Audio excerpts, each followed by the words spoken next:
compartilhar e você fala sobre essa matéria que está na tela aqui, ó. Bolsonaro tirou a ex do controle das rachadinhas após descobrir que era traído com bombeiro, né?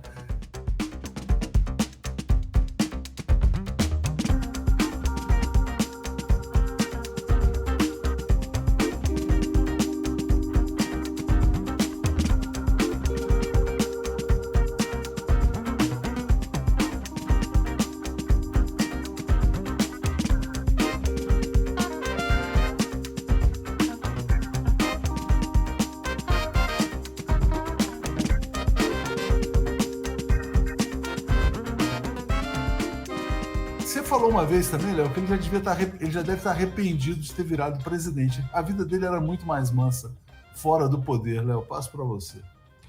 Com certeza, Léo. Se tem uma coisa, duas coisas que eu acredito e que as pessoas insistem em não acreditar, e cada um, lógico, isso é crença, cada um, o coração dos outros é terra que ninguém pisa.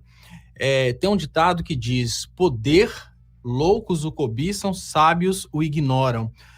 Depois que a pessoa chega lá na presidência da República, que ela começa a sofrer determinadas pressões, que ela percebe que toda a vida pregressa dela não está escondida, que ela está bem registrada e que a partir dali ela assinou, né, um caminho para a papuda, ela começa a entender que as coisas não são assim tão fáceis, porque é um cargo, Léo, que precisa que você tenha ou uma coisa ou outra. Ou você pertence às elites, e por isso você não vai ser atacado porque você já é das elites, como, por exemplo, um Fernando Henrique ou, eventualmente, um Aécio Neves. Ele estaria ali fazendo um trabalho sujo para as elites, então, por isso, não teria perseguição no judiciário, não teria perseguição em lugar nenhum. Ou então você tem que ter uma vida muito íntegra, e é por isso que o Lula durou na presidência da República, e é por isso que a Dilma saiu depois deles terem criado toda uma confusão. O Collor foi muito fácil. Por quê? Porque o Collor é uma pessoa que tinha a vida pregressa exposta. O Bolsonaro e a família Bolsonaro, eles achavam que tudo que eles estavam fazendo de errado estava bem escondido. Não, estava guardado para ser usado na hora certa.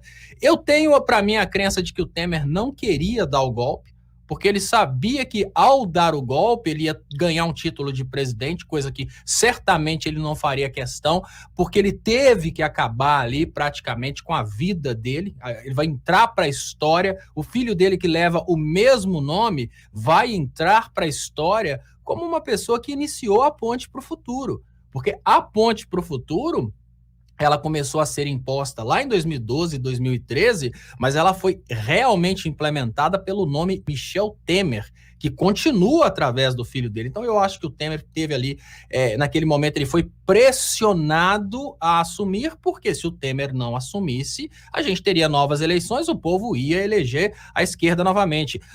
Eu imagino que o sistema não deu para o Temer a oportunidade. O sistema virou para o Temer e falou: olha, Temer, ou você se torna presidente e governa conforme vamos mandar, ou então é papuda. Da mesma forma, Bolsonaro. Bolsonaro brincou de virar presidente da República e eu acho que nem o Bolsonaro acreditava nessa possibilidade.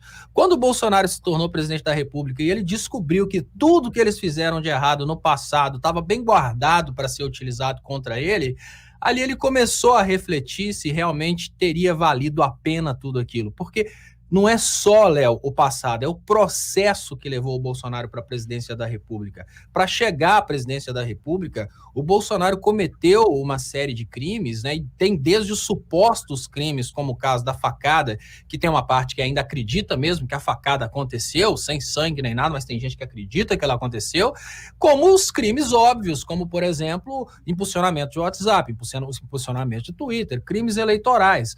Então, neste momento, fake news também, né? Neste momento, o Bolsonaro, ele está na presidência para fugir da cadeia. Eu tenho certeza que se o Bolsonaro pudesse, ele não seria presidente hoje, ele continuaria como deputado, se ele tivesse como escolher. E ele mesmo falou, né, Léo? Ele falou que ele tem 3 destinos, né, na verdade: a morte, a cadeia ou a vitória. E a vitória parece que é essa cavalgada aí na marcha do 7 de setembro. Mas eu queria pegar esse... E é preciso tomar muito cuidado, Léo, porque o Bolsonaro não pode se suicidar. A gente precisa repetir vários dias consecutivamente, ele está na papuda. Então, é preciso vigiar o Bolsonaro, porque ele sabe que a vitória ele não vai ter, então ele pode partir para esse mas caminho. Você sabe que ele falou que a hipótese de... A frase é mais completa. Ele falou assim, a hipótese da prisão não existe. Eu achei que foi quase uma ameaça suicida. Então, ele tem que ir lá, ele tem que ser protegido. Exatamente. Para mim, é uma ameaça de suicídio. Ele tem que ser protegido dele próprio. A Jurema está dizendo, olha, o Bozo defende a moral, a família, a tradição e a honestidade total. Por isso, acho tudo isso estranho. Não é estranho, Léo, porque você falou o seguinte, quer dizer, é o oposto de tudo que ele defende. A gente já sabia, qualquer pessoa, vamos dizer assim, de bom senso, saberia também. E os apoiadores dele sabem também, né, Léo? Também já sabem que não tem nada a ver com moral, com família, com tradição.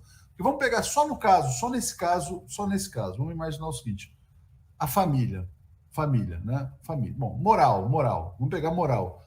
A mulher dele roubava 90% do salário dos funcionários. Família, traía com o bombeiro. Tradição, né? Isso não bate com tradição, aquela coisa toda. Honestidade, rachadinha, rachadão, etc. e tal, tudo muito estranho. Então, passo para você refletir sobre esse comentário. Então, o eleitor do Bolsonaro já sabe que o Bolsonaro não é compatível com aquilo que ele defendeu. O detalhe é muito difícil. O brasileiro, principalmente, que foi aos poucos programado para não dar o braço a torcer, é muito difícil ele assumir nesse momento que errou, né? Então ele tem duas opções. Ou ele continua insistindo nisso, porque insistindo nisso ele vai criar uma falsa percepção de que ele está certo. E olha, tem pessoas que insistem que estão certas, sabendo que estão erradas, achando que a insistência vai dar razão. Um livro que foi muito vendido no Brasil, inclusive com o prefácio do Olavo de Carvalho, é Como Vencer Qualquer Debate Sem Ter Razão. No Brasil, nós tivemos essa cultura nos últimos anos. Não interessa você ter razão, o que importa é você provar que você está certo. E esse tipo de comportamento é antigo.